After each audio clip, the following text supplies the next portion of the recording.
In this video, I show you how to fix SD card error camera is temporary unavailable problem.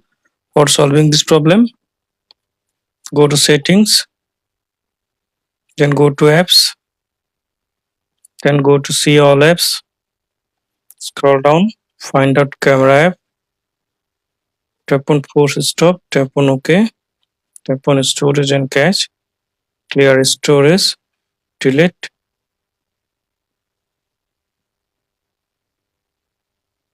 Now remove your SD card from your phone, then insert again.